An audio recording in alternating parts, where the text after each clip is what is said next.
నమస్తే welcome to టీఎస్3 news. ప్రస్తుతం పవన్ కళ్యాణ్ గారి ఇష్యూ గురించి మనతో మాట్లాడడానికి సీనియర్ జర్నలిస్ట్ కిరణ్ గారు ఉన్నారు. వారితో మాట్లాడి అసలు ఏంటి పరిస్థితి అని తెలుసుకునే ప్రయత్నం అయితే చేద్దాం. నమస్తే సార్. నమస్తే అమ్మా.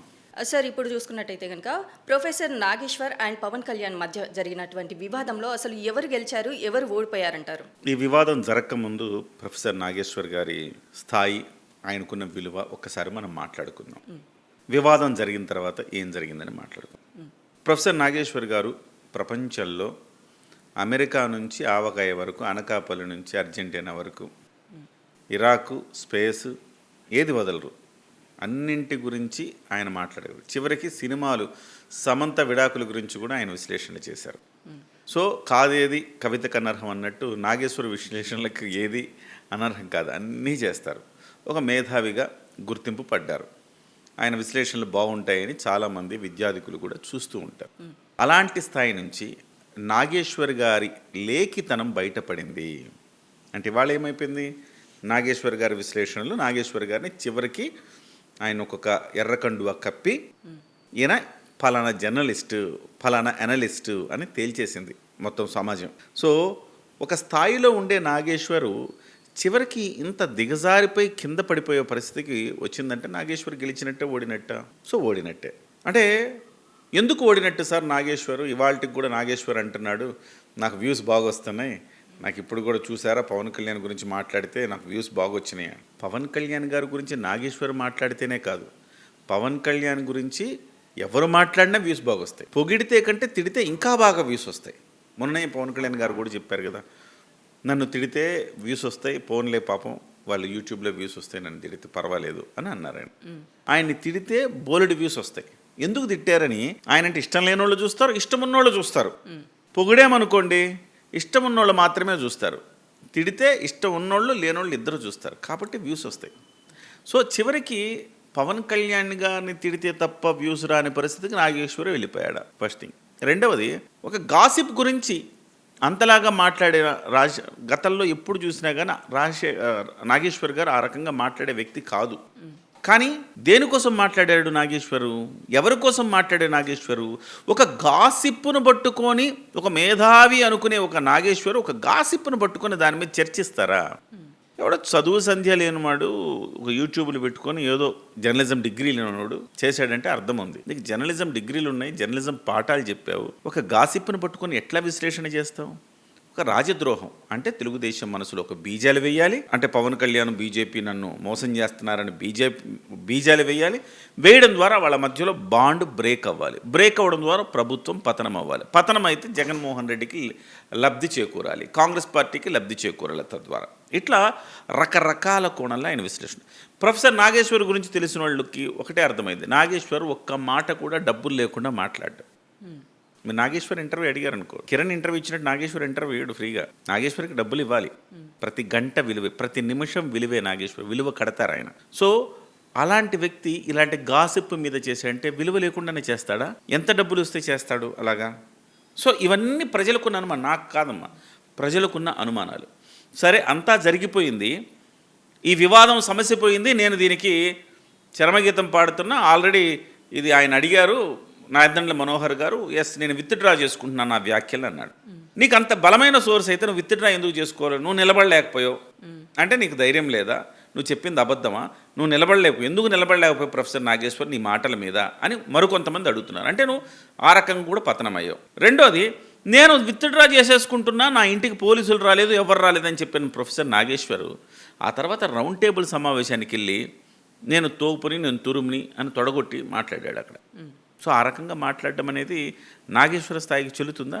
నేను విత్డ్రా చేసేసుకున్నాను, అంతా అయిపోయింది, నా ఇంటికి పోలీసులు రాలేదు, నన్ను ఎవరు అడగలేదని చెప్పిన నాగేశ్వరు ముగించిన సబ్జెక్టుని మళ్ళీ అక్కడికి వెళ్ళి నన్ను ఆ రోజు 30 ఏళ్ళప్పుడు ఏం చేయలేపారు, ఇప్పుడు ఏం చేస్తారు నన్ను అని చెప్పి ఆ తెలంగాణ వాదాన్ని ఆర్టిఫిషియల్గా క్రియేట్ చేసిన ఒక సమావేశంలో, ఒక రౌండ్ టేబుల్లో చెప్పడాన్ని ఎట్లా అర్థం చేసుకోవాలి?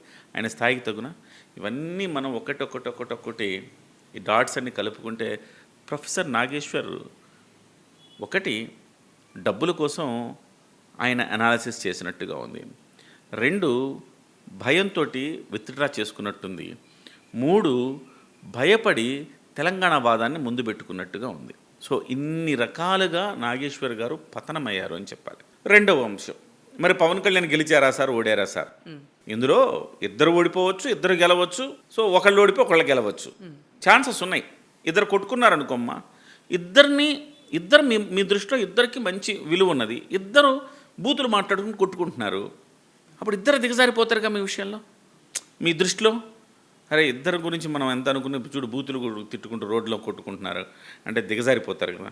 అట్లా కూడా జరగచ్చు, లేకపోతే ఒకళ్ళు గెలవచ్చు, ఒకళ్ళు తగ్గచ్చు. అట్లా ఇప్పుడు పవన్ కళ్యాణ్ గారు గెలిచారా ఓడారా మనం చూస్తే, పవన్ కళ్యాణ్ గారు ఒక స్పష్టమైన సంకేతాన్ని పంపించారు. మీరు ఏది పడితే అది మాట్లాడితే కుదరదు, నా ఇష్టం, మేము బురద జల్లుతాం మీ మీద, గుడ్డగాల్చి ముఖాన్ని వేస్తాం, మీరు తుడుచుకోవాలి అంటే కుదరదు అని చెప్పేసి గట్టిగా మాట్లాడాడు. రెండవది, ప్రొఫెసర్ నాగేశ్వర విషయంలో ఆయన కేసులు పెడతానంటే కూడా వద్దు, పెట్టద్దు, అలాంటివి చెయ్యొద్దు అని చెప్పి హుందాతనాన్ని చాటుకున్నాడు. మూడవది, దాన్ని తెలంగాణ రంగు పులమటంతో ఒక రకంగా పవన్ కళ్యాణ్ గారికి ఒక మద్దతు వచ్చింది. తెలంగాణలో పవన్ కళ్యాణ్ గారికి ఎంతమంది మద్దతు ఇస్తున్నారు అనేది ఇవాళ తేటతెల్లమైపోయింది. వాళ్ళు రౌండ్ టేబుల్ పెట్టిన తర్వాత మళ్ళీ ఇంకో టీజేయు తెలంగాణ జర్నలిస్ట్ యూనియన్ అనేది మళ్ళీ వాళ్ళు కూడా రౌండ్ టేబుల్ పెట్టారుగా, పవన్ కళ్యాణ్ వస్తే తప్పేంటి అని. చివరికి అది చినికి గాలివానగా పవన్ కళ్యాణ్ తెలంగాణలో యాక్టివ్ కావాలని నిర్ణయించుకున్నాడు. నేను యాక్టివ్ అవుతా పవన్ కళ్యాణ్ గారు, నేను జనసేన పార్టీని యాక్టివ్ చేస్తా ఇక్కడ అని మాట్లాడుకున్నారు. అంటే ఓవరాల్గా పవన్ కళ్యాణ్ గారు ఏదో ఒక సభ పెట్టుకుని వెళ్ళిపోయేవాడు.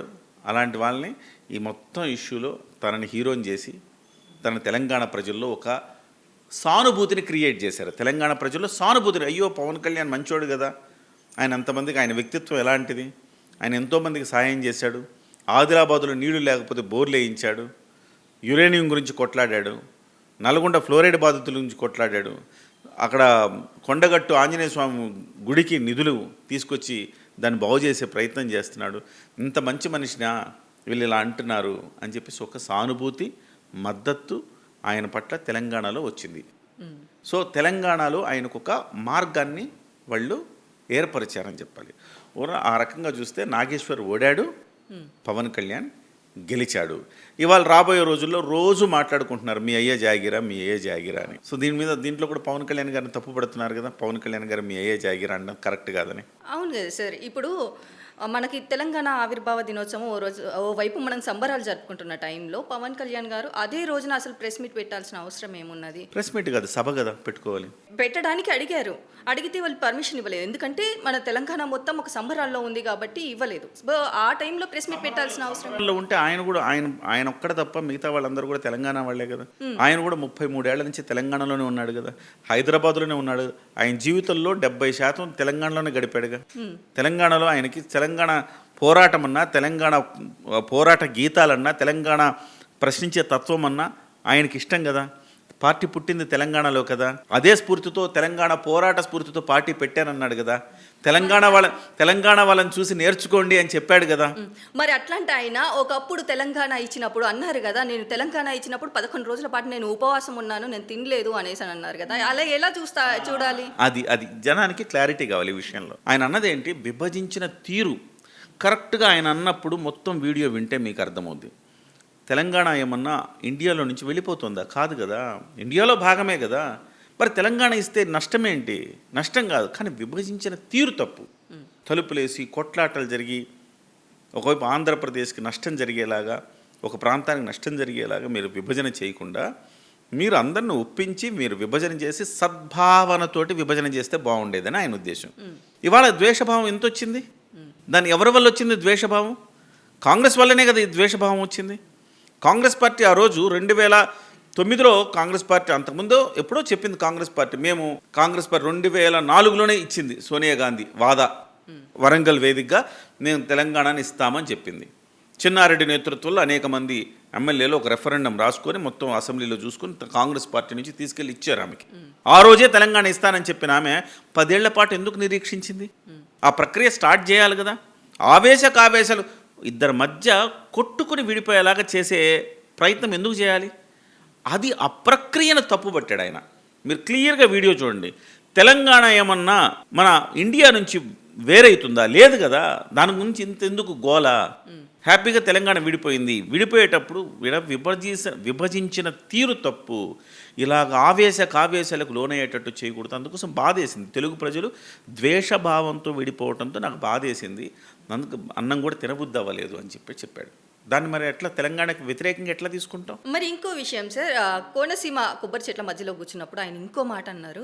తెలంగాణలో దిష్టి తగిలి కొబ్బరి చెట్లు ఎండిపోతున్నాయి అనేసి ఒక మాట అన్నారు. అది ఈ మధ్యకాలంలో వైరల్ అవుతుంది. మరి ఈ మాటను మనం ఎలా తీసుకోవాలంటారు? తెలంగాణలో అంటే కోనసీమ ఒకప్పుడు ఎంతో పచ్చదనంతో ఉండేది. కోనసీమను చూసి తెలంగాణ వాళ్ళే కాదు, ఆంధ్ర వాళ్ళు, అటువైపు రాయలసీమ వాళ్ళు, ఉత్తరాంధ్ర వాళ్ళు కూడా కుళ్ళుకునేవాళ్ళు. అంటే కుళ్ళుకోవడం అంటే అబ్బా ఎంత బాగుంటుందిరా. సినిమాలని ఎక్కడ తీసేవాళ్ళు? కోనసీమలో తీసేవాళ్ళు. సో అంత పచ్చదనం, అంత కొబ్బరి చెట్లు అట్లా ఉండేవి. ఆయన అక్కడికి వెళ్ళినప్పుడు అన్నది ఏంటంటే, తెలంగాణ నాయకులు కూడా అంటుండేవాళ్ళు ఒకప్పుడు, మీ జిల్లాలు చూడు, కోనసీమ జిల్లాలు ఎట్లా అభివృద్ధి చెందినాయో, ఎంత సస్యశ్యామలంగా ఉంటాయో అని వాళ్ళు కూడా అనేవాళ్ళు. సో ఆంధ్రప్రదేశ్లో కూడా చాలా, రాయలసీమ కావచ్చు, ఉత్తరాంధ్ర కావచ్చు, వెనకబడే ఉంటాయి. కానీ కోనసీమను చూసే ఆ మాటలనేవాళ్ళు. కాబట్టి ఇప్పుడు అందరి దిష్టి తగిలి అవన్నీ కోనసీమ కూడా ఇలా అయిపోయిందని తెలంగాణ మెన్షన్ చేశారు కదా. తెలంగాణ నాయకులు ఇలా అనేవారు ఒకప్పుడు. తెలంగాణ ప్రజలు కాదు, తెలంగాణ నాయకులు ఇలా అనేవారు. ఆంధ్రనే అభివృద్ధి చెందింది, మేము అభివృద్ధి చెందలేదామని కేవలం కోనసీమ జిల్లాలను మాత్రమే చూపించేవాళ్ళు. ఇతర అటువైపు రాయలసీమ కానీ దీన్ని కానీ చూపించేవారు కాదు. కాబట్టి ఇది ఆ రకంగా అందరూ దీని మీద అనుకునేవాళ్ళు. కాబట్టి దీనికి దిష్టి తగిలిందేమో సరదాగా నవ్వుతూ కామెడీగా అన్నాడు ఆయన. అంతే తప్ప దాంట్లో ఆయన ఏదో తెలంగాణ వల్ల ఇలా అయింది అనలేదు. కానీ ఒక్కొక్క కంటెస్ట్ ఉంటుంది. మీరు సరదాగా నవ్వుతూ సరదాగా ఒక మాట అంటారు, దాన్ని సీరియస్ వెర్షన్లో తీసేసుకుంటేనేమవుద్దంటే ఓహో ఆయన ఇలా అన్నాడా అనిపిస్తుంది. ఆ సరదాగా ఉండే వెర్షన్లో తీసుకుంటే అదేం పెద్ద తప్పు కాదు. ఇప్పుడు మీకు ఉదాహరణ చెప్తా. మీ అమ్మ చిన్నప్పుడు మీరు చక్కగా మిమ్మల్ని డ్రెస్సింగ్ చేసినప్పుడు నా తల్లి నా దిష్టే తగులుతుంది నీకు అని చెప్పి దిష్టి తీస్తుందా లేదా మీ అమ్మ నీ చెడు కోరుకుంటుందా? కోరుకోదు కదా. సో అమ్మే అంటది నా దిష్టి తగులుతుంది, పొరుగింటి దిష్టి తగులుతుందని తీసేవాళ్ళు. అబ్బా ఎంత బాగుంది ఈ అమ్మాయి, ఎంత చక్కగా ఉంది ఈ అమ్మాయి అంటేనే దిష్టి తగులుతుంది.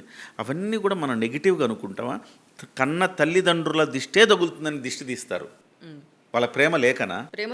ప్రేమతోనే కదా అంటారు.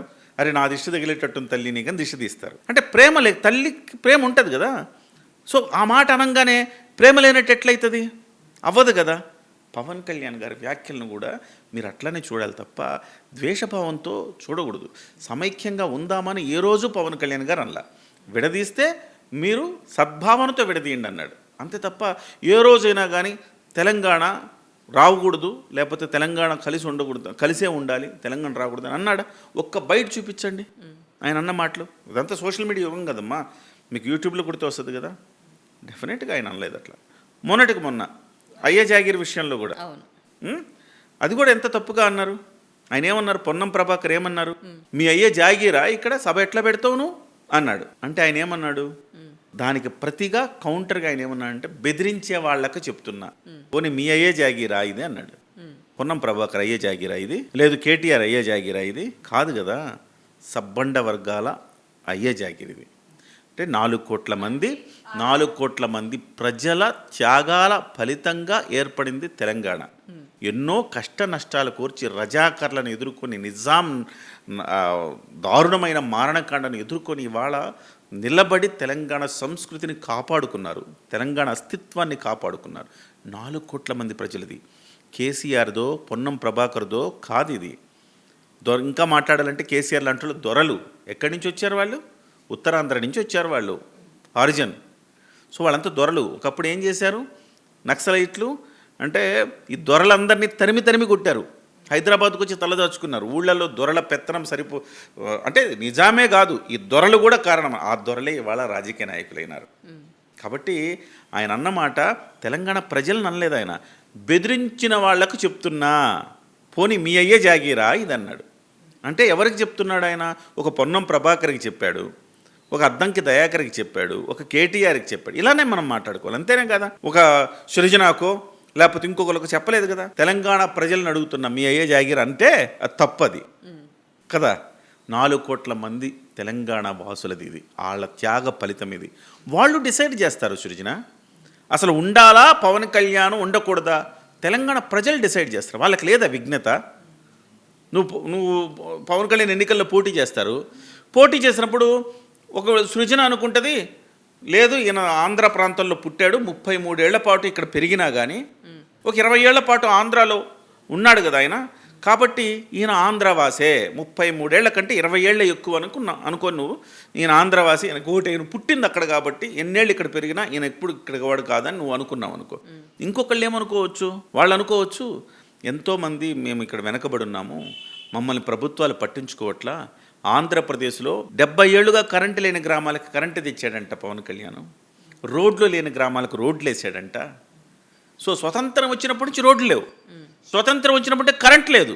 అలాంటి గ్రామాలు ఉన్నాయంటే నువ్వు నమ్ముతావా? ఇవాళ పెద్ద సినిమాలు చెప్పాడు 18,000 గ్రామాలకు గుర్తింపు లేదంట. మనకు తెలుసా? తెలియదు మనకి. నీ తెలంగాణలో కూడా చాలా తండాలకు, మారుమూల తండాలకు మంచినీటి సౌకర్యం ఉండదు, రోడ్లు ఉండవు, కరెంట్ ఉండదు. అలాంటివి కూడా తెలంగాణలో కూడా ఉన్నాయి. సో వాళ్ళు అనుకోవచ్చు కదా పవన్ కళ్యాణ్ వస్తే మాకు న్యాయం జరుగుతుందని. దొరలు అనుకోకపోవచ్చు, రాజకీయ నాయకులు అనుకోకపోవచ్చు, కానీ ప్రజలు అనుకోవచ్చు కదా. అప్పుడు ప్రజలు డిసైడ్ చేస్తారు పవన్ కళ్యాణ్ ఉండాలా, ఉండకూడదా, పవన్ కళ్యాణ్ గెలిపించాలా లేదని ప్రజలు కదా డిసైడ్ చేస్తారు. ప్రజలు డిసైడ్ చేయడానికి రాజ్యాంగంలో ఎక్కడైనా పోటీ చేయొచ్చు. ఇప్పుడు సోనియా గాంధీ ఇక్కడికి, మరి సోనియా గాంధీ లేకపోతే రాహుల్ గాంధీ వయనాడులో పోటీ చేస్తున్నాడు, ప్రియాంక పోటీ చేసింది, మరి వాళ్ళు కేరళకు వచ్చేందుకు పోటీ చేశారు?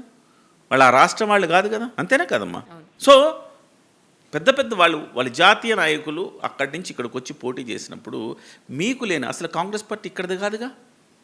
మీరు సోనియా గాంధీ ఏం చెప్తే అది మీరు ఇట్లా ఆడాల్సిందే కదా, సోనియా గాంధీ చెప్పినట్టు ఆడాల్సిందే కదా. నువ్వేమో తెలంగాణ వాళ్ళు చెప్పినట్టు ఆడుతున్నావా? లేదుగా. సోనియా గాంధీ సిట్ అంటే సిట్టు, స్టాండ్ అంటే స్టాండు. మరి మీకెందుకు అంతా? మీరు ఆడేదే ఇటలీ నుంచి వచ్చిన ఆమె చెప్తే మీరు ఆడుతున్నారు. మీరు పక్క రాష్ట్రంలో 20 ఏళ్ళు కూడా లేడు ఆయన. పక్క రాష్ట్రంలో ఒక 15 ఏళ్ళు ఉండి, మళ్ళీ చెన్నైలో ఒక 5 ఏళ్ళు ఉండి, హైదరాబాద్లో 33 ఏళ్ళు ఉన్నాడు. ఎక్కడ ఎక్కువ కాలం ఉన్నాడు? ఎక్కడ ప్రజలతో ఎక్కువ అనుబంధం ఉంది? ప్రజారాజ్యం పార్టీ అప్పుడు యువరాజ్యం అని పెట్టి, యూత్ వింగ్ పెట్టి యువరాజ్యం మొత్తం తెలంగాణలో తిరిగాడు, ఆంధ్రలో తిరగలేదు ఆయన. నాకు రెండో జన్మనిచ్చింది కొండగట్టు ఆంజనేయ స్వామి అంటాడు. మరి కేసీఆర్ 2 సార్లు చెప్పాడు, బయటలోనే మీరు కూడా చూసుకోవచ్చు. కొండగట్టు ఆంజనేయ స్వామి ఆలయాన్ని అభివృద్ధి చేస్తాను 2 సార్లు స్టేట్మెంట్లు ఇచ్చాడు. ఏం చేయలేదు, ₹1 ఇవ్వలేదు. మరి పవన్ కళ్యాణ్ గారు అటువైపు ఆంధ్రప్రదేశ్ డిప్యూటీ సీఎం అయినా ఆయన నిధులు తీసుకొచ్చి అభివృద్ధికి ఇవ్వలేదా? మరి అప్పుడంతా తెలంగాణ వాడు కాదే అనలేదా? దీనికి కొంతమంది అంటారు టీటీడీ నిధులు ఇచ్చారు, ఆయన సొంత డబ్బులు ఇచ్చారని. సొంత డబ్బులు కూడా చాలా చోట్ల ఇచ్చిన దాఖలాలు ఉన్నాయి ఆయన. పోనీ టీటీడీ నిధులు ఎంతమంది ముఖ్యమంత్రులతో తెప్పించారు? మీరు మీ ఫ్రెండే కదా జగన్మోహన్ రెడ్డి గారు, కేసీఆర్ గారికి. కేసీఆర్ గారు, జగన్ గారు మంచి జిగిరీలు కదా. మరి మీ ఆ జిగిరి దోస్తుని మీరు ఎప్పుడైనా అడిగారా? కేసీఆర్ గారు టీటీడీ నిధులు తీసుకొచ్చి దీన్ని బాగు చేయమని అడిగారా? అడగలేదే. పోనీ జగన్ ఇచ్చాడా? ఇవ్వలేదే. టీటీడీ నిధులే కదా. అరే టీటీడీ నిధులైనా తెచ్చారా ఎవరైనా? ఎన్ని ఆలయాలు బాగు చేశారు టీటీడీ నిధులను తెచ్చి? సో పవన్ కళ్యాణ్ చేశాడు. That is Pawan Kalyan. ఇవాళ పవన్ కళ్యాణ్ గారు తెలంగాణ ప్రజలు అర్థం చేసుకున్నారు, నాయకులు అర్థం చేసుకోవాలి. నాయకులకు భయం, ఎక్కడ పవన్ కళ్యాణ్ వస్తే ఇబ్బంది జరుగుతాం, మన ఉనికి ఎక్కడ దెబ్బతింటుందని ఒక భయంతో పవన్ కళ్యాణ్ గారిని వ్యతిరేకిస్తున్నారు. దానికి తెలంగాణ వాదాన్ని జత చేస్తున్నారు. 12 ఏళ్ళైంది తెలంగాణ వచ్చి, ఇంకా మా విగ్రహాలు పెట్టుకోలేదు, దీనికి ఆంధ్ర వాళ్ళే కారణం అంటామా? నువ్వు విడిపోయావమ్మా, నువ్వు పెళ్లి చేసుకున్నావు, మీ అత్తగారి నుంచి నువ్వు విడిపోయావు, వేరే కాపురం పెట్టుకున్న తర్వాత ఇంకా మా ఇంట్లో ఫ్రిడ్జ్ నేను కొనలేదు, ఇంకా నేను టీవీ కొనుక్కోలేదు అంటే ఎవరి తప్పు? నీది మీ ఆయనది తప్పు. మీరు చేసుకోవాలి, మీరు సంపాదించుకుంటున్నారు, మీరు ఖర్చు పెట్టుకుంటున్నారు. ఇంకా మీ అత్తగారు ఏం చేశారు కదా. సో ఆల్రెడీ వెళ్ళిపోయిన తర్వాత నీ విగ్రహాలు నిన్నెవరు పెట్టుకోవద్దన్నారు? పెట్టుకోండి. గద్దర్ పేరుతో అవార్డులు ఇచ్చుకుంటున్నారు కదా. చాలా చోట్ల కొన్ని మార్పులు వచ్చినాయి కదా. ఆ మార్పులు వచ్చినాయి. చివరికి గద్దర్ గారి మీద కూడా వీళ్ళకి విలువ లేదు. గద్దర్ గారు అంటే గౌరవం లేదు. సినిమా వాళ్ళని శీలం లేదు, చదువు లేదు, సంస్కారం లేదు, తిరుగుబోతులు, తాగుబోతులు, వగరబోతులు అని తిట్టారు పాశం యాదగిరి గారు. మరి వాళ్ళకేనా గద్దర్ అవార్డులు ఇస్తున్నారు? గద్దర్ పేరుతో ఆ తిరుగుబోతులకి ఇస్తున్నారు అవార్డులు మీరు? అంటే గద్దర్ని అవమానించినట్టే కదా. తాగుబోతులకి ఇస్తున్నారు ఆ గద్దర్ పేరుతో అవార్డులు మీరు? ఇది మతిలేని మాటలు. ఉద్యమం తెలంగాణ ప్రజలందరూ అర్థం చేసుకున్నారు సృజన. ఎందుకంటే గతంలో లాగా లేదు, 12 ఏళ్ళు అయిపోయింది. ఇంకా నేను ప్రాంతీయవాదం మీదే బతకాలి, దీన్ని రెచ్చగొట్టాలి, ప్రాంతీయవాదం మీదనే నాకు ఉనికి వస్తుందని భావిస్తే అది వాళ్ళ అవివేకం. ప్రజలు చాలా సౌమ్యంగా ఉంటారు. తెలంగాణ ప్రజలు చాలా ఆదరించి అభిమానించే ఒక స్వాగతించే తత్వం ఉంటే తెలంగాణ ప్రజలకి ఆ క్షణమే కోపం వస్తే ఆ తర్వాత అంతా చాలా ఆప్యాయంగా ఉంటారు. తెలంగాణలో ఒక పిలుపు ఉంటుంది. ఇక్కడ చిన్న వయసు పెద్ద వయసు ఉన్న ఆయన కూడా చిన్న వయసు అతన్ని అన్న అంటాడు, ఆప్యాయత. అటువైపు అండి అంటారు, ఇటువైపు అన్న అంటారు. ఆప్యాయత ఎందులో ఉంది? ఇక్కడ ఉంది కదా ఆప్యాయత. అంతలా ఆప్యాయత అనురాగం ఉండే తెలంగాణ ప్రజలు వాళ్ళలో లేదు ఈ ద్వేషభావం. తెలంగాణ నాయకుల ఉనికి సమస్య ఇది.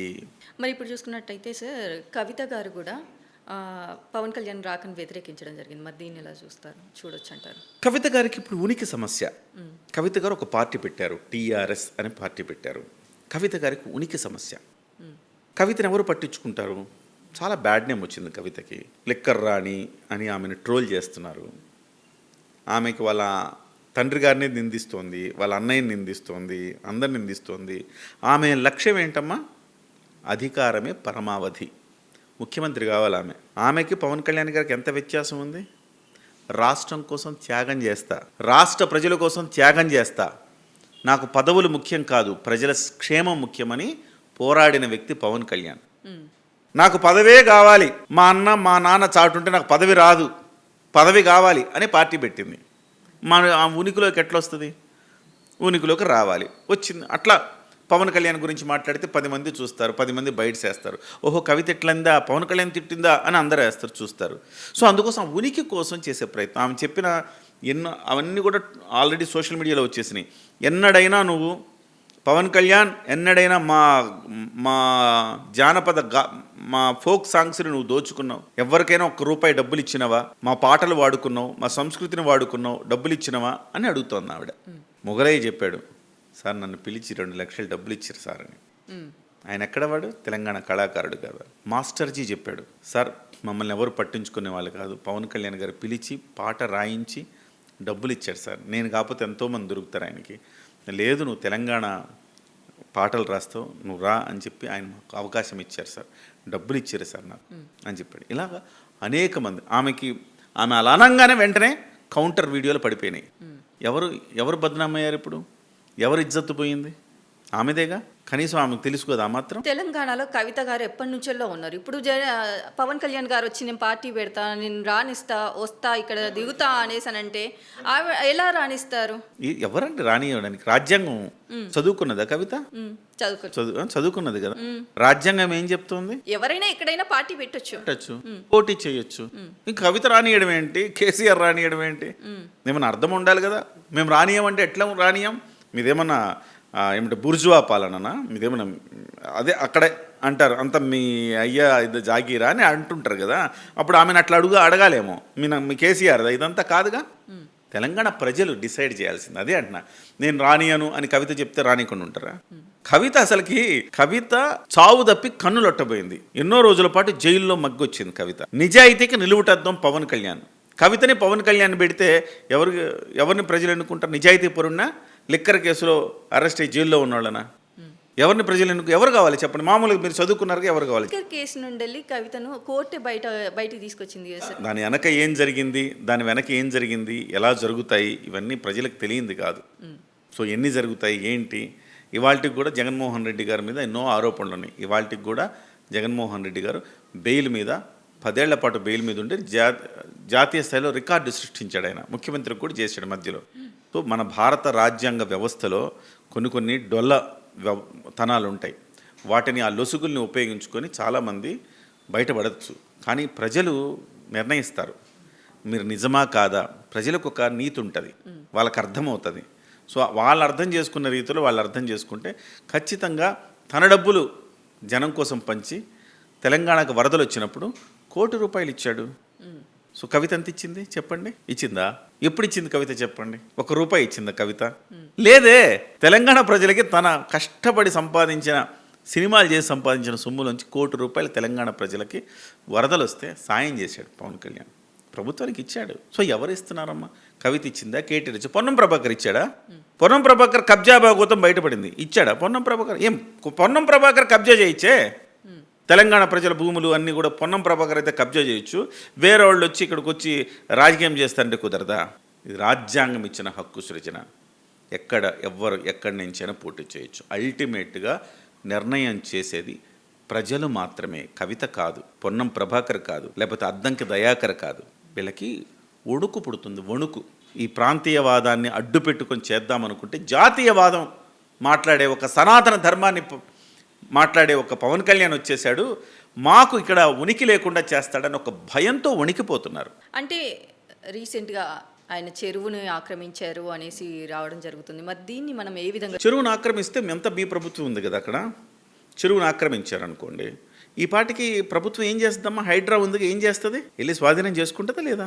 దీనికి ఇంకోటి కూడా ఉంది సార్. చెప్పండి. అంటే వీరిద్దరి మధ్యలో రేవంత్ రెడ్డి గారికి పవన్ కళ్యాణ్ గారికి సంబంధం ఉంది కాబట్టి రేవంత్ రెడ్డి గారు హైడ్రాని చెరువు మీదకి పంపించడం లేదు అనేసి కూడా వినిపిస్తుంది. ఏం సంబంధం ఉంది? సంబంధం ఉంటే మరి అనుమతి ఎందుకు ఇవ్వాలా? సంబంధం ఉందంటే మీ అయ్యే జాగీరా అని పొన్నం ప్రభాకర్ ఎందుకు అడుగుతాడు? ప్రెస్ మీట్ కూడా పెట్టుకొని ఇయ్యమని చెప్పి అద్దంకి దయాకర్ ఎందుకంటాడు? దీనికి ఇంకొకటి ఉంది సార్. అంటే ఇక్కడ పవన్ కళ్యాణ్ గారు నాకు రేవంత్ రెడ్డి గారు పర్మిషన్ ఇవ్వలేదు, ఎందుకు ఇవ్వలేదు ఈ గవర్నమెంట్ అనేసి ప్రశ్నించిన ఆయన ఆంధ్రాకి వెళ్ళిన తర్వాత రేవంత్ రెడ్డి గారికి దీనికి ఎలాంటి సంబంధం లేదు, ఆయన నా స్నేహితులు అనేసి మాట్లాడడం జరిగింది. దీనికి అంటే పాజిటివ్గా మాట్లాడడం జరిగింది రేవంత్ రెడ్డి గారికి. ఆయన ఎక్కడ పాజిటివ్గా, అంటే పాజిటివ్ నెగిటివ్ కాదు. ప్రభుత్వాన్ని ఇక్కడ మాట్లాడిన అక్కడ మాట్లాడిన ఆయన పాజిటివ్గా మాట్లాడలేదు. ఇక్కడ పాజిటివ్ అని కాదు, నెగిటివ్ అని కాదు. ఆయన ఏమన్నాడు? ఇక్కడ నాకు పర్మిషన్ ఇవ్వకపోవటానికి రీజన్నే తప్పు పట్టాడు ఆయన. ఎప్పుడు కూడా వ్యక్తిగతంగా ఒక రేవంత్ రెడ్డినో ఇంకొకళ్ళని అనలా, ఒక కవితనో ఇంకొకళ్ళని అనలా. ఆయన రాజ్యాంగపరంగా హక్కున్న చోట కూడా మా హక్కుల్ని కాలు రాశారన్న రీతిలోనే మాట్లాడాడు తప్ప ఎక్కడ ఆయన అట్లాగా రేవంత్ రెడ్డి నా ఫ్రెండ్, నాకు అట్లుంటారు ఇట్లుంటారు అని అనలేదు కదా. రేవంత్ రెడ్డి కూడా అన్నాడు, మా పొన్నం ప్రభాకర్ సమాధానం చెప్పిండు కదా అన్నాడు. రేవంత్ రెడ్డికి తెలియకుండా జరుగుతుందా? రేవంత్ రెడ్డి పర్మిషన్ లేకుండానే పొన్నం ప్రభాకర్ ఆ మాటలు మాట్లాడతాడా? మాట్లాడు కదా. అసలు భయం పుట్టేదే కాంగ్రెస్ పార్టీకి. ఇక్కడ ఎందుకు భయం పుడుతుంది కాంగ్రెస్ పార్టీకి? అంటే ఫ్యూచర్లో ఇంకో మాట, ఇప్పుడు నేను దీని గురించి అనుకుందామ్మా. హైడ్రా ఏం చేయాలి? మరి రేవంత్ రెడ్డికి నాగార్జున ఫ్రెండ్ కాదా? నాగార్జున భూమి కొట్టేయలేదు అక్కడ. మరి అంత పెద్ద హైడ్రా ఉంచుకొని అంత నిజంగా అది జరిగితే చాలామంది క్లారిటీ కావాలి సృజన. కబ్జా కాదు, అది కబ్జా కాదు. చెరువు ఉంటుంది, చెరువు తర్వాత చాలా భూమి ఉంటుంది. చెరువు నీకు అత్యధికంగా వర్షపాతం వచ్చి అన్ని నీళ్లు చెరువులోకి వచ్చి చేరిపోతే చెరువు ఒకప్పుడు ఇప్పుడు 1920లోనో 1950లోనో ఎప్పుడో బాగా విపరీతమైన వరదలు వచ్చినప్పుడు ఈ స్థాయికి వచ్చింది అంటే ఇంత దాకా వచ్చిందని చెప్తారు. ఫుల్ ట్యాంక్ లెవెల్ అంటారు దాన్ని. సో చెరువు ఎప్పుడో కానీ అక్కడ దాకా రాదు, ఎప్పుడు ఇక్కడే ఉంటుంది. ఎప్పుడో రేరెస్ట్ కేసుల్లో అక్కడ దాకా వస్తుంది. ఈ మధ్యలో ఉండే భూమిని శిఖం భూమి అంటారు. ఈ శిఖం భూమి ఏం చేస్తారంటే రైతులకు పట్టాలు ఇస్తారు. శిఖం భూమికి కూడా వ్యవసాయం చేసుకోండి అంటారు. మీరు కన్స్ట్రక్షన్ చేయొద్దు, వ్యవసాయం చేసుకోండి. నీళ్లు పొంగినాయి అనుకోమ్మా, చెరువు నిండింది అనుకో, నిండితే మీరు కన్స్ట్రక్షన్ చేస్తే నీళ్ళు ఎటుపోవాలి అర్థం కాక ఊరి మీదకి పడతాయి. మీరు కన్స్ట్రక్షన్ చేయలేదనుకో దానిపాటు కదా ఎక్స్పాండ్ అవుతుంది. మీరు ఓన్లీ వ్యవసాయం అనుకో, వ్యవసాయ భూమి పంట మునిగిపోతుంది. అయితే దీనికి అక్కడ వ్యవసాయం చేసుకోవచ్చు, అది అధికారికంగా పర్మిషన్ ఉంది. శిఖం భూమి అక్కడ పట్టాలు కూడా ఇస్తారు, పట్టా ఇచ్చున్నారు. వ్యవసాయం మాత్రమే, నిబంధనల ప్రకారం వ్యవసాయం మాత్రమే చేస్తున్నాడు పవన్ కళ్యాణ్. అక్కడ ఒకటే ఒక ఇబ్బంది ఏది ఉంటుందంటే అది కూడా రైతుకే. రేపొద్దున చెరువు నిండి మీ పంట మీదకి వస్తే మీకు పంటకు సంబంధించిన ఇన్సూరెన్స్ రాదు. ఎందుకంటే అది మీరన్నీ తెలిసే అక్కడ పంట పండిస్తున్నారు కాబట్టి. ఒకవేళ చెరువు నిండితే అంత దాకా వస్తుందని తెలిసే అక్కడ పంట పండిస్తున్నారు కాబట్టి ఇన్సూరెన్స్ వర్తించదు, అంతే. మిగతా అంతా మీరు పండించుకోవచ్చు, పంట పండించుకోవచ్చు, మీ మీద ఉంటుంది, మీరు వేరే వాళ్ళకి అమ్ముకోవచ్చు, అన్నీ ఉంటాయి. ఇది రూల్స్ అండ్ రెగ్యులేషన్స్ తెలిసిన వాళ్ళకి అర్థమవుతుంది. ఈ కాకుండా మరి అలా కాకుండా నిజంగా పవన్ కళ్యాణ్ భూమిని కబ్జా చేస్తుంటే ఈ పాటికి ఉంటుంది. అది ఆలోచించు. వీళ్ళందరూ కూడా లంపెన్ గ్యాంగ్ ఎవరైతే ఉన్నారో వీళ్ళందరూ ఆల్రెడీ అక్కడికి వెళ్ళి మొత్తం వీడియోలు తీసి మరీ చూపించారు కదా. వీళ్ళంతా లంపెన్ గ్యాంగ్. వాళ్ళు ఊరుకుంటారా? రోజు అక్కడే టెస్ట్ చేసుకుని కూర్చుంటారు, అక్కడే వండి వార్చుకుని అక్కడే కూర్చొని దీని మీద ధర్నా చేసి ఇక్కడ వెంటనే పవన్ కళ్యాణ్ భూమిని స్వాధీనం చేసుకుని అనరా? అనలేదంటే అర్థం ఏంటి? ఊరికే గుడ్డగాల్చి ముఖం మీద వేయటం. పవన్ కళ్యాణ్ చెప్పాడు ఇది చెరువు భూమి అయితే నేను సాగు చేసుకోవడానికి నాకు అవకాశం లేదు నిబంధనల ప్రకారం అంటే తీసేసుకోమన్నాడు. మరి తీసుకోవాలి కదా, తీసుకోలేదే.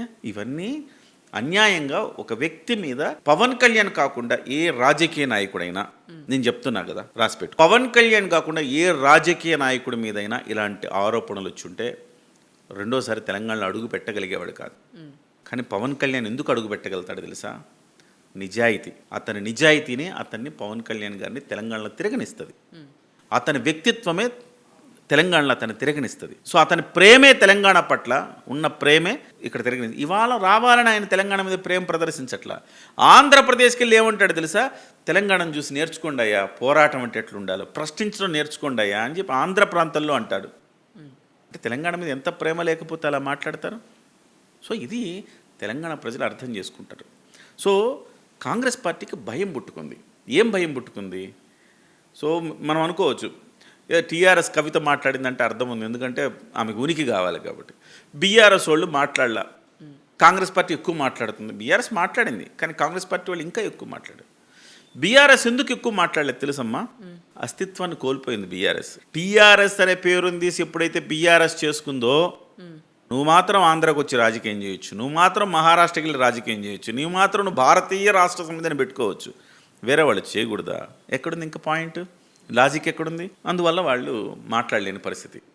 వాళ్ళు డిఫెన్స్లో ఉన్నారు. ఇకపోతే రేవంత్ రెడ్డి ఈ గ్యాంగ్ ఎందుకు మాట్లాడుతుంది తెలుసా? కాంగ్రెస్ పార్టీ ఇవాళ పవన్ కళ్యాణ్ వచ్చి బీజేపీ పవన్ కళ్యాణ్ గారు పొత్తు పెట్టుకుంటే ఇక్కడ పవన్ కళ్యాణ్ గారు బీజేపీ సింహభాగం సీట్లు గెలుస్తారన్న భయం ఒకటి. ఇక్కడ మన అవునన్నా కాదన్నా సెటిలర్స్ సంఖ్య ఎక్కువ. ఇంత భయాన్ని సృష్టించారు. ఇవాళ గో బ్యాక్ నినాదాలు చేస్తున్నారు. భయం పుట్టుతుందా లేదా? ఏమో మనం ఏమైద్దో ఏమో రా బాబు, మన ఆస్తులు ఉంటాయి, ఏం చేస్తారు ఏమో తెలియదు కదా అన్న ఒక భయం పుడుతుంది. ఆటోమేటిక్గా పవన్ కళ్యాణ్ గారికి జాతీయ పార్టీ అయిన బీజేపీకి కలిసి ఉన్న పార్టీలు ఓటేస్తారు. ఓటేస్తే ఏమైంది? కాంగ్రెస్ పార్టీ అధికారంలో ఉండి కూడా కాంగ్రెస్ పార్టీ హైదరాబాద్ ఎన్నికల్లో జీహెచ్ఎంసీ ఎన్నికల్లో గెలుచుకోకపోతే అవమానం అవుతుంది. కాబట్టి ఎట్లయినా పవన్ కళ్యాణ్ గారు రానియొద్దు ఇక్కడికి. పవన్ కళ్యాణ్ గారు రానియేస్తే సెటిలర్స్ ఓట్లేస్తారు, తెలంగాణలో ఆయనకున్న ఫ్యాన్స్ ఓట్లేస్తారు, తెలంగాణ రాజకీయాల్లో ఆయన ఎంటర్ అవ్వాలి, మా అన్న అక్కడలాగా ఇక్కడ కూడా అభివృద్ధి చేయాలనుకునే ఆయనకి ఇక్కడ తెలంగాణ సోదరులు ఆయనకు ఓటేస్తారు. ఓటేసినప్పుడు వీళ్ళకి నష్టం జరుగుతుంది. ఆ నష్టాన్ని నివారించడం కోసం ఇవాళ వాళ్ళు పవన్ కళ్యాణ్ గారి మీద ఈ రకమైన బురద జల్లే ఒక స్ట్రాటజిక్ దాడిది. ఇదే ఊరికే వేగ్గా వచ్చింది కాదుమా, స్ట్రాటజిక్ వ్యూహాత్మకమైన దాడి చేస్తున్నారు పవన్ కళ్యాణ్. ఎందుకు అంటే జీహెచ్ఎంసీ ఎన్నికల్లో ఎక్కడ మాకు ఇబ్బంది చేస్తాడో పవన్ కళ్యాణ్ అని వ్యూహాత్మక దాడి చేస్తున్నాడు. ఇవాళకి కూడా పవన్ కళ్యాణ్ అంటున్నది ఏంటంటే, మొదట నేను భారతీయుడిని, ఆ తర్వాత నేను ఆంధ్రప్రదేశ్ డిప్యూటీ సీఎంని, భారతీయుడిని, సనాతన ధర్మాన్ని పాటించేవాడిని. ఈ రెండు పదాలు కాంగ్రెస్ పార్టీకి భయాన్ని, వణుకుని పుట్టిస్తున్నాయి. ఎందుకంటే కాంగ్రెస్ పార్టీ ఎప్పుడు జాతీయవాదంతో లేదు, కాంగ్రెస్ పార్టీ ఎప్పుడు సనాతన ధర్మం వైపు లేదు. కాంగ్రెస్ పార్టీ హిందువులకు వ్యతిరేకమైన గళం వినిపిస్తూనే ఉంటుంది. ఎప్పుడు కాంగ్రెస్ పార్టీ రోహింగ్యాలకు మద్దతు ఇచ్చింది. కాంగ్రెస్ పార్టీ మైనారిటీల పేరుతోటి మెజారిటీ హిందువులను అణిచేసేందుకు కాంగ్రెస్ పార్టీ పనిచేసింది. కాంగ్రెస్ పార్టీ చరిత్ర ఎక్కడ చూసినా ఇలాంటి చరిత్ర కాంగ్రెస్ పార్టీకి ఉంటుంది. కాబట్టి మళ్ళీ సనాతన ధర్మం గురించి మాట్లాడేవాడు, భారతీయత గురించి మాట్లాడేవాడు ఇక్కడికి వస్తే జాతీయవాద భావజాలాన్ని నూరిపోస్తే మళ్ళీ కాంగ్రెస్ పార్టీకి నష్టం జరుగుతుందన్న భయంతో కాంగ్రెస్ పార్టీ అడ్డుకుంటుంది. జీహెచ్ఎంసీ ఎన్నికలే ప్రధానమైన టార్గెట్.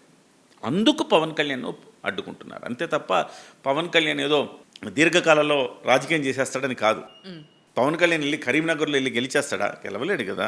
ఆదిలాబాద్లో గెలుస్తాడా? గెలవలేడు కదా. ఆయనకు అంతమంది మార్బలం లేదు. వస్తారేమో రాబోయే రోజుల్లో ఇంకో జాతీయ స్థాయి నాయకుడు అవుతున్నాడు పవన్ కళ్యాణ్. వేరే ఇంకొకళ్ళు వస్తారు. ఇప్పుడు మెదక్లో జగ్గారెడ్డి వస్తున్నాడు అంటున్నారు. మెదక్లో జగ్గారెడ్డి పవన్ కళ్యాణ్ పార్టీలో జనసేన పార్టీలో చేరబోతున్నారు అంటున్నారు. మరి మెదక్లో జగ్గారెడ్డి చేరితే ఎట్లుంటుంది కథ? లోకల్ ఆయన కాదంటారు ఎవరైనా? డెఫినెట్గా అలాంటి నాయకులు ఒక 25 మంది 10 మంది 15 మంది జాయిన్ అయితే జనసేన పార్టీ కూడా తెలంగాణలో పుంజుకుంటుంది. ఆ రోజు కూడా రాబోతుందేమో భవిష్యత్తులో, మనకేం తెలుసు. అప్పుడు జగ్గారెడ్డే ముఖ్యమంత్రి రోజు పవన్ కళ్యాణ్ నేను ఇక్కడ ముఖ్యమంత్రి అవుతానన్నాడు. ఆయన అన్నాడు ఏంటి? ఆంధ్రలోనే నేను ముఖ్యమంత్రి కాలేదు, తెలంగాణలో అవుతానా నేను ముఖ్యమంత్రి అవ్వాలనుకుంటాను, ఆంధ్రలోనే ముఖ్యమంత్రి అవ్వాలన్నా నువ్వు అండి అవకాశం ఉన్న చోటే వదిలేసుకున్నాడు. మరి తెలంగాణ ముఖ్యమంత్రి అవ్వాలన్న యావ ఉంటుంది ఆయనకి. ముఖ్యమంత్రి అవ్వాలన్న యావ ఎవరికి ఉంది ఇవ్వాలంటే జగన్మోహన్ రెడ్డికి ఉంది, షర్మిలకు ఉంది, కవితకు ఉంది. వీళ్ళ ముగ్గురికి ముఖ్యమంత్రి అవ్వాలన్న యావ ఉంది. అందుకే వీళ్ళ ముగ్గురు ముఖ్యమంత్రి అవ్వడం కోసం ఎన్నైనా చేస్తారు. ఒక్క ఛాన్స్ అని. ఆయన మా అన్న కాదు, మా అన్న ద్రోహి, నేను ముఖ్యమంత్రి అవ్వాలని ఆ చెల్లెలు, మా అన్న మా నాయన ఇద్దరు ద్రోహులే, నేను ముఖ్యమంత్రి అవుతానని కవిత. ఈ రకంగా పదవి వ్యామోహంతో వీళ్ళందరూ కొట్టుమిట్టాడుతున్నారు. అఫ్కోర్స్ అందరికీ ఉంటుంది పదవి వ్యామోహం.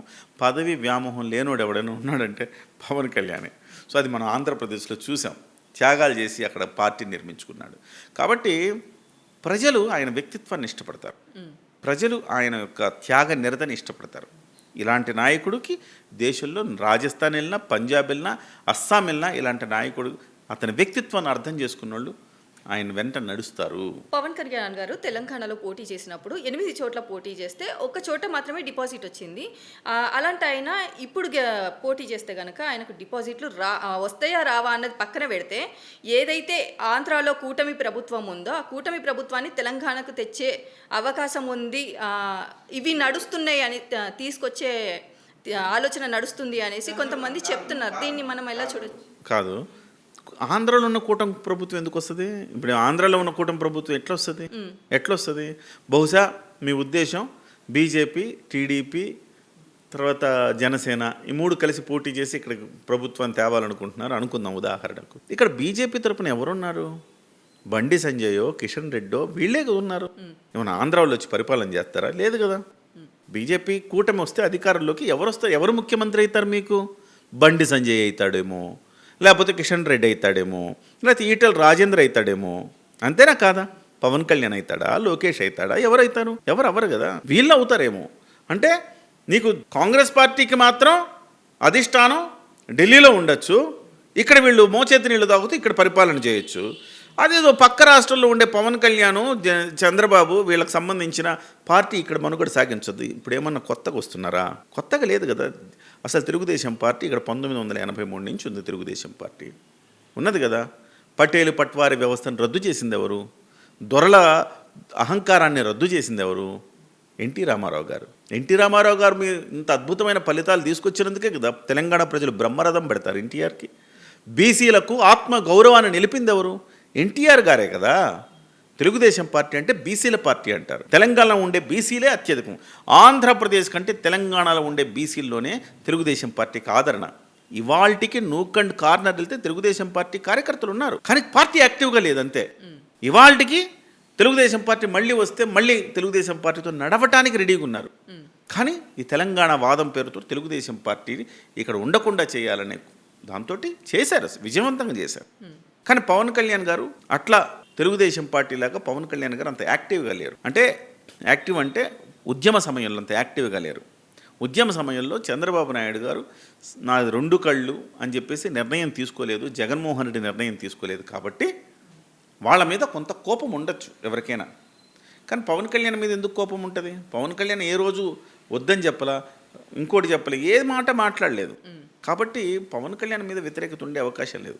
ఇవాళ కూటమి ప్రభుత్వం ఇక్కడ ఏర్పడితే ముఖ్యమంత్రి తెలంగాణ వాళ్ళే అవుతారు, కానీ వేరే వాళ్ళు ఎవరుగా అవని. ముఖ్యమంత్రి మంచిగా పరిపాలన చేసేవాడు ఎవడైతే ఏంటి? ఇప్పుడు సృజనాకి మంచి జరుగుతుందంటే కిషన్ రెడ్డి అయితే ఏంటి, బండి సంజయ్ అయితే ఏంటి, రేవంత్ రెడ్డి అయితే ఏంటి, కేటీఆర్ అయితే ఏంటి? అంతేనా కాదమ్మా? నీకు మంచి జరగాలి. నీకు మంచి జరగనప్పుడు కేసీఆర్ అయితే కూడా ఏం ఉపయోగం నీకు? కేసీఆర్ ఈ రాష్ట్రానికి తెలంగాణ తెచ్చడం తేవడంలో కీలక పాత్ర పోషించాడు. అయితే ఏంటి? నీకు మంచి జరగనప్పుడు, నీకు అవకాశాలు, ఉపాధి అవకాశాలు లేనప్పుడు, నీకు తినటానికి నీకు సరిగా అందుబాటులో నీకు తిండి గింజలు కూడా ఏర్పాటు చేయలేనప్పుడు ఇక ఎవరుంటే ఏంటి ప్రయోజనం? కాబట్టి అవన్నీ కూడా భయంతో మాట్లాడే మాటలు తప్ప అట్లాంటి పరిస్థితులు ఏముండవు. కాకపోతే ఈరోజు కాకపోతే రేపు వచ్చే అవకాశం ఉంటుంది. డెఫినెట్గా ప్రజలు ఎక్కడి నుంచైనా, ఎక్కడైనా ఆప్ ఉంది, ఆప్కి ఇక్కడ కార్యవర్గం లేదా? ఎక్కడో కేజ్రీవాల్, ఇక్కడ ఆప్ వాళ్ళు కూడా పోటీ చేస్తున్నారు. సో అటువంటిప్పుడు పవన్ కళ్యాణ్ వస్తే వాళ్ళందరిని ఎందుకు వ్యతిరేకించరు? పవన్ కళ్యాణ్ ఎందుకు వ్యతిరేకిస్తాడు? భయం. పవన్ కళ్యాణ్ అంటే భయం. వస్తాడరా ఇటు నిజాయితీ పరుడు, మనలాగా అధికార యావ లేదు, మనలాగా దోచుకోవడాలు లేవు, మనలాగా పంచుకోవడాలు లేవు, మనలాగా కబ్జాలు లేవు, మనలాగా నేర చరిత్ర లేదు, మనలాగా కుట్రపూరిత రాజకీయం అసలే చేయడు, నిజాయితీగా ఉంటాడు, నిబద్ధతతో ఉంటాడు, ప్రజల కోసం బతుకుతాడు. ఇలాంటోడు వస్తే మనలాంటోడు ఎక్కడ బతుకుతాం రాబ్బా అని భయం. అంతే తప్ప పవన్ కళ్యాణ్ అంటే ఇంక వేరే రీజన్ ఏముంటుందమ్మా? అంటే ఇప్పుడు ఏదైతే పవన్ కళ్యాణ్ గారు తెలంగాణని అయ్యజాగిరా అనే మాట అన్న తర్వాత, ఆ ప్రెస్ మీట్ తర్వాత కొంతమంది మన తెలంగాణ వాళ్ళు ఆంధ్రాకి వెళ్ళి ఇక్కడ పవన్ కళ్యాణ్ పాలన ఎలా ఉంది అనేసి అంటే, ఇక్కడ ఏం చేయలేదమ్మా, అక్కడికి వచ్చి ఎలా పోటీ చేస్తాడు అనేసి మాట్లాడడం జరుగుతుంది. మనం దీన్ని ఎలా చూడొచ్చు? మనం ఎవరు చెప్పారు? నేను ఇందాకే ఒక వీడియో చూసి వచ్చాను. ఆంధ్రప్రదేశ్లో ఎవరో గొట్టం గోవిందాలు ఎవరో అంటే ఎట్లా ఉంటుందంటే పరిస్థితి 10 మంది ఉంటారు, 10 మందిలో 2-3 వైసీపీ వాళ్ళు ఉంటారు. మీరు వెళ్ళి వైసీపీ వాళ్ళని అడిగితే ఏం చెప్తాడు?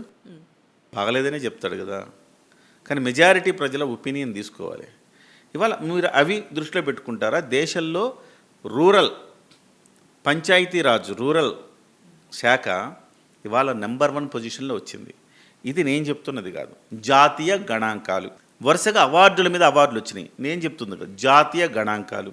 పవన్ కళ్యాణ్ శాఖలో ఉండే ఏపీ శాట్ అంటే సోషల్ ఆడిట్ సంస్థ దేశంలో నెంబర్ 1గా నిలిచింది, దేశానికి ఆదర్శంగా నిలిచింది. అది నేను చెప్తున్నది కాదు, వాళ్ళు చెప్తున్నది. ఇవాళ మీరెళ్ళి చూడండి, పవన్ కళ్యాణ్ గారు శాఖలో ఎన్నో అవార్డులు వచ్చినాయి చూడండి. అదే రూరల్ డెవలప్మెంట్ తెలంగాణలో చూడండి, మరి ఎన్ని అవార్డులు వచ్చినాయి చూడండి. ఎవరు పరిపాలన బాగా చేస్తున్నారు? పవనేగా. ఎవరో మాట్లాడింది మీరు దృష్టిలో పెట్టుకుంటారా? కేంద్ర ప్రభుత్వం మీరు నెంబర్ 1 అని చెప్పి ఇచ్చింది దృష్టిలో పెట్టుకుంటారా? అవునా కదా? పిఠాపురం నియోజకవర్గంలో ఆయన 10th క్లాసులో 580 పైన వచ్చిన వాళ్ళకి దాదాపు కొన్ని పదుల సంఖ్యలో, నాకు నంబర్ గుర్తులేదు, వాళ్ళందరినీ ఉచితంగా చదివిస్తున్నారు. ఎంతమంది తెలంగాణ ఎమ్మెల్యేలు చదివిస్తున్నారు? ఆయనకు వచ్చిన జీతం డబ్బులు 45 మంది అనాథలకు ప్రతి నెల 5,000 రూపాయలు చొప్పున ఇస్తున్నారు. ఎంతమంది తెలంగాణలో ఆ రకంగా చేస్తున్నారు? ఆయన సొంత డబ్బు వరదలు వచ్చినప్పుడు మునిగిపోయిన ప్రతి పంచాయతీకి 1,00,000 రూపాయలు ఇచ్చారు. ఎంతమంది నాయకులు ఈ రకంగా ఇస్తున్నారు? కంపేర్ సవాల్ చేసుకోవచ్చు, కంపేర్ చేసుకోవచ్చు. సిగ్గుపోద్ది తెలుసా? సిగ్గుపోద్ది ఇక్కడ ఉండే కొంతమంది నాయకులకు. ఇక్కడే కాదు, ఎక్కడైనా. ఆంధ్రప్రదేశ్లో కూడా మరి ఎంతమంది ఎమ్మెల్యేలు ఇచ్చాడు? నేను తెలంగాణ ఒక్కదే చెప్పట్లేదు మా, ఆంధ్రప్రదేశ్లో ఎంతమంది నాయకులు ఇచ్చారు, దేశంలో ఎంతమంది నాయకులు ఇచ్చారు నేను కంపేర్ చేయమంటున్నా. ఆంధ్రప్రదేశే కాదు, తెలంగాణ, దేశంలో ఎంతమంది నాయకులు ఈ రకంగా పవన్ కళ్యాణ్ లాగా తన జీతాన్ని అనాథ పిల్లలకు ప్రతి నెల 5,000 రూపాయలు ఎంతమంది ఇస్తున్నారు? తన సొంత సంపాదన నుంచి ఇచ్చాడు. కౌలు రైతులకు అధికారంలో లేనప్పుడే 3,000 మంది కౌలు రైతులకు ఆయన పరిహారం ఇచ్చాడు. చనిపోతే కౌలు రైతులు వాళ్ళ ఇళ్ళకెళ్ళి డబ్బులు ఇచ్చాడు, 1,00,000 రూపాయలు. ఎంతమంది, ఏ నాయకుడు ఇచ్చాడు? అంటే నేను అడుగుతున్న తెలంగాణ నాయకులు ఎవరో అంటున్నారు కదా, వాళ్ళని అడుగుతున్నా. సో వాళ్ళు చెప్పాలి, ఎస్ పవన్ కళ్యాణ్ కంటే మేము బెటర్, మీకెందుకు పవన్ కళ్యాణ్ అని ప్రజలకు చెప్తే ప్రజలు అంగీకరిస్తారు. మీరు అట్లాంటి కంపారిజన్కి వెళ్తే ప్రజలకి వాస్తవాలు తెలిసిపోతాయి. వాస్తవాలు తెలిసిపోయి, అరే పవన్ కళ్యాణ్ ఇంత మంచిగా చేస్తుంటే పవన్ కళ్యాణ్ రా మీరు అడ్డుకునేది, మాకు పవన్ కళ్యాణ్ కావాలంటారు. సో అంత గొప్ప పనులు చేస్తున్నారు. సో ఇక్కడ అంటే ఇంతకుముందు కూడా చెప్పానమ్మా, నేను 70 ఏళ్ళు అయింది స్వతంత్రం వచ్చి, కొన్ని గ్రామాల్లో కరెంట్ లేదు. మరి ఎందుకు? పెద్ద పెద్ద నాయకులు చేశారు కదా. నేను ఆంధ్రప్రదేశ్ నాయకులను కూడా అంటున్నా, ఉమ్మడి ఆంధ్రప్రదేశ్లో చేయలేదా? పెద్ద పెద్ద నాయకులు చేశారు. మరి కనీసం వాళ్ళకి ఊర్లో కరెంటు లేకపోతే నువ్వు మాత్రం ఏసీలు వేసుకొని ఉంటావు, కరెంటు లేదు పాపం, గుడ్డి దీపాల్లో బతుకుతా ఉన్నారే, వాళ్ళ బాధ పట్టదా నీకు? మరి ఎందుకు 70 ఏళ్ళుగా వాళ్ళు ఎందుకు చీకట్లో మగ్గిపోయారు? బాధనే కదా. మరి పవన్ కళ్యాణ్ వచ్చినాక ఎందుకు చేశాడు వాళ్ళకి? మీరు తోపులు చాలామంది ఉన్నారు కదా, వాళ్ళు చేయొచ్చు కదా. పోనీ పవన్ కళ్యాణ్ గారికి ఓట్లేసేవాళ్ళ వాళ్ళు, జగన్మోహన్ రెడ్డికి ఓట్లేసేవాళ్ళు, వాళ్ళంతా అంటే ఆ వర్గం అంతా జగన్మోహన్ రెడ్డికి ఓట్లేశారు ఇప్పటివరకు చరిత్రలో. మరి వాళ్ళకి ఎందుకు చేయాలి? డోలీ మోతలు, ఆడపిల్ల కదమ్మా, నీకు తెలుస్తుంది. ఎవరికైనా బాగాలేకపోతే, బాలింత నొప్పులు వస్తే ఇలా డోలీలో కట్టుకొని హాస్పిటల్కి నడిచి వెళ్ళాలి, సరిగ్గా రోడ్డు ఉండదు. అలాంటి స్థితి వాళ్ళది. కనీసం చావు పుట్టుకలకు కూడా వాళ్ళకి సమాజంతో సంబంధం ఉండదు. అలాంటి వాళ్ళందరికీ 1000 కోట్లు పెట్టి రోడ్లు వేయించాడు. మరే ఇంతకాలం 70 ఏళ్ళుగా అందరు పరిపాలించారుగా. నేను ఆంధ్రప్రదేశ్ నాయకులను కూడా అడుగుతున్నామ్మా, ఎవరిని కాదు, ఒక్క నాయకుడిని అంటల్లా, తెలంగాణ నాయకులను కూడా అంటల్లా, నేను అందరికి చెప్తున్నా, నువ్వు కంపేర్ చేసేవాడు చెప్తున్నా. మరి అందరూ మరి వాళ్ళకి హృదయం లేదా? అయ్యో ఇక్కడ మనం హాయిగా మన కార్లలో బైకుల్లో తిరుగుతూ ఉన్నాము, ఇట్లా మనం పెట్రోల్ ధర పెరిగినా హ్యాపీగా పెట్రోల్ డీజిల్ కొట్టించుకొని తిరుగుతాం. వాళ్ళకి కనీసం నడవటానికి సరైన దారి లేదే, వాళ్ళ గురించి పట్టదా ఎవరికి? సో ఇలాంటివన్నీ పవన్ కళ్యాణ్ ఎందుకు చేయగలిగాడు సృజన? ఎందుకు చేయగలిగాడంటే ఆయన ప్రజల బాధని ఇక్కడ తీసుకుంటాడు, ఇక్కడ కాదు ఇక్కడికి తీసుకుంటాడు. వాళ్ళ పెద్ద సినిమా ఒక రకంగా చెప్పాలంటే పవన్ కళ్యాణ్ గారు లాంటి నాయకులు ఉంటే పెద్ద సినిమాలు కూడా వచ్చే అవసరం లేదు. ఎందుకంటే పెద్ద సినిమాలో వాళ్ళు ఊరి గుర్తింపు కోసం పోరాడతాడు. ఓ సందర్భంలో వెళ్ళి, అయ్యా మాకు కనీసం రవాణా సౌకర్యం లేదయ్యా, 1800 మంది ఉన్నాము అని అంటే 1800 మందికి ఓటు ఉండదు. ఓటు లేనోడు కోసం ఎందుకు చేయాలి అని అనుకుంటాడు. అలాంటి దేశం మంది. ఇలాంటి దేశంలో మరి పవన్ కళ్యాణ్ గారు లాంటి నాయకుడు ఉండడం అనేది అవసరమే కదా సమాజానికి. సో అట్లా కంపేర్ చేసుకొని ఏదో కుక్డ్ స్టోరీస్ వేసి ఆయన ఇక్కడే ఏం చేయలేదంటే ఏం చేయలేదనే దానికి వాళ్ళకి ఏం తెలుసు కాబట్టి. సో జాతీయ నివేదికలు చూడాలి సృజన. జాతీయ నివేదికలు చూసి గతంలో ఆంధ్రప్రదేశ్లో పనిచేసిన నాయకులు, రూరల్ డెవలప్మెంట్ మినిస్టర్గా ఉండే నాయకులు గతంలో 2024 మునుపు 24వ ప్లేస్లో ఉండేది ఆంధ్రప్రదేశ్, 24th ప్లేస్. మరి ఇప్పుడు 1వ ప్లేస్కి వచ్చింది. ఆ నాయకులు కూడా సిగ్గుపడాలిగా. అట్ ద సేమ్ టైం తెలంగాణలో కూడా ఎంతమంది రూరల్ డెవలప్మెంట్ మినిస్టర్లు ఆ స్థాయికి నెంబర్ 1 స్థాయికి తెచ్చారు, ఎన్ని అవార్డులు తెచ్చారు. కంపేర్ చేసుకుంటే తెలంగాణ ప్రజలు ఖచ్చితంగా పవన్ కళ్యాణ్ గారు ఇక్కడికి కావాలి, ఆయన పార్టీ కావాలని అంటారు. అందుకోసం ఓపెన్గా కంపేర్ చేయరు. ఏదో చిన్న చిన్న యూట్యూబ్ ఛానల్స్ పంపించి ఎవరో నెగిటివ్ బైట్స్ తీసుకొని, మనకు తెలియదేంటి నువ్వు మీడియాలో లేవా నేను మీడియాలో లేనా, నెగిటివ్ బైట్స్ తీసుకొచ్చి ప్రసారం చేస్తుంటారు. సో నిజమే అనుకొని కొంతమంది అనుకుంటారు. ఆంధ్రప్రదేశ్లో పరిస్థితులు తెలియని వాళ్ళు ఉంటారు కదా, వాళ్ళు అబ్బో నిజమేగామా అని అనుకుంటారు. అది కాబట్టి పవన్ కళ్యాణ్ ఎవరు కంపేర్ చేయలేరు. ఆయన వ్యక్తిత్వంతో కంపేర్ చేయలేరు, ఆయన పరిపాలనతో కంపేర్ చేయలేరు. డెఫినెట్గా ఆయన లాంటి నాయకుడు దేశంలో ఆయన ఒక్కడే ఉంటాడు. అలాంటి నాయకులు ఆయన స్ఫూర్తితో 10 మంది 100 మంది పుడితే సమాజం ఇంకా చాలా ముందుకెళ్తుంది. పవన్ కళ్యాణ్ గారు వందే మాత్రం జనగణమన పాడని పరిస్థితికి వస్తుంది అనేసి చెప్పడం జరిగింది. మరి దీన్ని మనం ఎలా చూడొచ్చు అనేసి అని అంటారు? వచ్చింది కదమ్మా. తెలంగాణ అసెంబ్లీలో పాడినారా ఎంఐఎం వాళ్ళు? పాడలేదు కదా. వందే మాత్రం జనగణమన పాడమంటే పాడారా? పాడట్లేదు కదా. మేము పాడమంటే ఏం చేశారు? గవర్నమెంట్ ఏమైనా చేసిందా? లేదు. కాంగ్రెస్ పార్టీ ఏం చేసింది? సమైక్యవాదులు, ఎంఐఎం వాళ్ళు సమైక్యవాదులు, సమైక్యంగా ఉంటామన్నారు.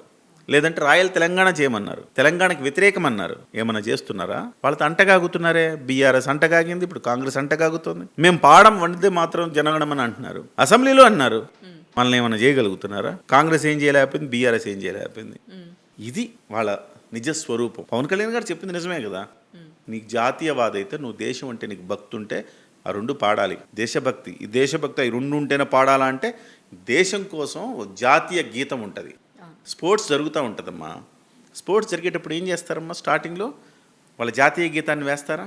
నేను జాతీయ గీతం పాడనంటే నువ్వు జాతీయవాదివి కాదుగా, ఈ దేశంలో నువ్వు ఎందుకుంటున్నావు? అలాంటి వాళ్ళున్న ఎంఐఎంని భుజాన్ని వేసుకొని మోస్తున్నారు. వాళ్ళకి ఎక్కడుందమ్మా పవన్ కళ్యాణ్ ప్రశ్నించే హక్కు? అంటే ఇంకో మాట కూడా వినిపిస్తుంది, పవన్ కళ్యాణ్ గారు రేవంత్ రెడ్డికి సపోర్ట్ చేయడం అనేది, రేవంత్ రెడ్డి గారు మళ్ళీ టీడీపీకి వెళ్ళే ఆలోచన ఉంది అనేసి కొన్ని వార్తలు అయితే బయటికి రావడం జరుగుతుంది. దీన్ని మనం ఎలా చూడొచ్చు? రేవంత్ రెడ్డి ఎక్కడో ఎదిగిపోయాడు. ఇప్పుడు రేవంత్ రెడ్డి మళ్ళీ టీడీపీని మొయ్యాల్సిన అవసరం లేదు. రేవంత్ రెడ్డే సొంతంగా పార్టీ పెట్టినా నువ్వు ఆశ్చర్యపోక్కర్లా. రేవంత్ రెడ్డి ఆల్రెడీ పైకి వెళ్ళిపోయాడు, చాలా పైకి వెళ్ళిపోయాడు. చాలా స్పష్టంగా చెప్పాడు, 10 ఏళ్ళు ఉంటా, ముఖ్యమంత్రిగా ఉంటా, ఆ తర్వాత జాతీయ రాజకీయాల్లోకి వెళ్తా, నాకు అవసరం లేదు ఇక ముఖ్యమంత్రిగా ఉండనని చెప్పాడు. చాలా స్పష్టంగా చెప్పాడు. 10 ఏళ్ళు కాంగ్రెస్ పార్టీలో ఉంటా, నెక్స్ట్ మళ్ళీ నేనే గెలుస్తా, నేనే ముఖ్యమంత్రి అవుతా అన్నాడు. ఏమన్నా మనకి అడిగితే నువ్వు బీజేపీలోకి వెళ్తాడని అడిగితే అర్థం ఉంది, కానీ తెలుగుదేశంలోకి ఎందుకు వెళ్తా అంటే ఇంతకుముందు బీజేపీలోకి కూడా వెళ్ళడు. ఏమన్నా కాంగ్రెస్ పార్టీ నెక్స్ట్ 2028లో గెలిచిన తర్వాత కాంగ్రెస్ పార్టీ రేవంత్ రెడ్డిని కాదని వేరే వాళ్ళని ముఖ్యమంత్రి చేస్తారంటే అప్పుడు వెళ్తాడు ఖచ్చితంగా. అప్పుడు పార్టీ నిలువునా చీల్చిపడేస్తాడు, బీజేపీలో మద్దతు తీసుకుంటాడు, సొంతంగా ముఖ్యమంత్రి అవుతాడు. ఆ స్థాయికి వెళ్ళిపోయాడు ఆయన. ఆయనే ఇప్పుడు చంద్రబాబు నాయుడు మాటలో, పవన్ కళ్యాణ్ మాటలో వినాల్సిన స్థాయిలో లేడు ఆయన. ఆయన వేరే రేంజ్లోకి ఎదిగిపోయాడు ఆయన. సో ఆయన ఇప్పుడు శాసిస్తున్నాడు. ఒకప్పుడు రాజశేఖర రెడ్డి ఎట్లా శాసించాడు పార్టీని, అట్లా శాసించే స్థాయికి వెళ్ళిపోయాడు. యాచించే స్థాయి నుంచి శాసించే స్థాయికి ఎదిగిన నాయకుడు Revanth Reddy. Very dynamic leader. ఆయన రాజకీయాలు చేయొచ్చు, కానీ వెరీ వెరీ డైనమిక్ లీడర్. ఇవాళ కాంగ్రెస్ పార్టీలో ఎంతోమంది కురువృద్ధులు ఉన్నారు. కాంగ్రెస్ పార్టీలో పుట్టినప్పటి నుంచి కాంగ్రెస్ పార్టీలో ఉన్నోళ్ళు ఉన్నారు. ఒక ఆర్ఎస్ఎస్ బ్యాక్గ్రౌండ్ నుంచి వచ్చి తెలుగుదేశం పార్టీలో చేరి అక్కడి నుంచి మళ్ళీ కాంగ్రెస్ పార్టీకి వచ్చి కాంగ్రెస్ పార్టీలో అధ్యక్షుడై అక్కడి నుంచి కాంగ్రెస్ పార్టీని గెలిపించి ముఖ్యమంత్రి అయ్యాడు. 10 ఏళ్లలో మొత్తం చరిత్రను తిరగరాశాడు. సో ఆయన వేరే లెవెల్. సో ఆయన ఇప్పుడు తెలుగుదేశం పార్టీ తరపున ఇంకో పార్టీ తరపున ఆయన పోటీ చేయక్కర్లా. ఆయన అనుకుంటే ఇప్పటికిప్పుడు పార్టీని చేర్చగలిగిన సామర్థ్యం ఉన్న వ్యక్తి ఆయన. కాబట్టి ఆ రకమైన పరిస్థితులు ఏం లేవు. రేవంత్ రెడ్డి తెలుగుదేశం పార్టీతో సఖ్యతకుంటాడా, జనసేన పార్టీతో సఖ్యతకుంటాడు, ఉండాల్సిన అవసరం ఆయనకి లేదు. ఆయన ఎదిగిపోయాడు. ఒకప్పుడు ఎప్పుడైనా ఆయన చిన్న స్థాయిలో ఉండి నాకు వాళ్ళు కావాలి వీళ్ళు కావాలని చూడాలి, కానీ ఆయన వేరే స్థాయి. ఫైనల్గా జనసేన పార్టీ తెలంగాణలో తన పాగా చూపిస్తుంది అంటారా? ఓపెన్ చేశారు, అందరూ ఆహ్వానిస్తున్నారు. కొందరు ద్వేషంతో ఆహ్వానిస్తున్నారు, కొందరు ప్రేమతో ఆహ్వానిస్తున్నారు. మొత్తం మీద పవన్ కళ్యాణ్ గారిని అనవసరంగా గెలికారు. ఆయన ఖచ్చితంగా ఆయన గెలికినప్పుడు ఆయన ప్రేమ ఏంటో చూపించుకుంటానని చెప్పాడు కదా. తెలంగాణ పట్ల నాకున్న ప్రేమ ఏంటి, నా నిబద్ధత ఏంటి, నేను ఎక్కువ ప్రేమిస్తానా తెలంగాణ ప్రజల్ని, మీరు ఎక్కువ ప్రేమిస్తారా, నేను తేల్చుకుంటాను, నేను వస్తాను రంగంలోకి అని చెప్పాడు కదా. డెఫినెట్గా వస్తాడు. ఓడిపోవచ్చేమో 2028లో, 2033లో కూడా ఓడిపోవచ్చేమో. కనీసం 2038కైనా మళ్ళీ జనసేన పార్టీ తెలంగాణలో పాగా వేస్తుంది డెఫినెట్గా. ఎందుకంటే మీరు చూసే 2019లో ఏం జరిగింది, 2 స్థానాల పొడిచి 2 స్థానాలు ఓడిపోయాడు. అలాంటి వ్యక్తి మళ్ళీ ఎవరైనా ఊహిస్తారా? రాజకీయాల్లో ఉన్నాడు, నిలబడ్డాడు, కలబడ్డాడు, చివరికి దేశం గర్వించదగిన విధంగా 100% స్ట్రైక్ రేటుతో గెలిచి దేశం ఆయన వైపు చూసేలా చేసుకున్నాడు. సో గెలుపోటములు ఉంటాయి డెఫినెట్గా. పార్టీ కొత్తల్లో ఓడిపోవచ్చు, కానీ ఏదో ఒక రోజు ఖచ్చితంగా తెలంగాణలో జనసేన జెండా ఎగురుతుంది. అది రాసిపెట్టుకోండి. వాళ్ళు మీరు ఆ రోజు నన్ను అడగండి. Okay sir, okay, thank you so much. Thank you అమ్మా, నమస్తే.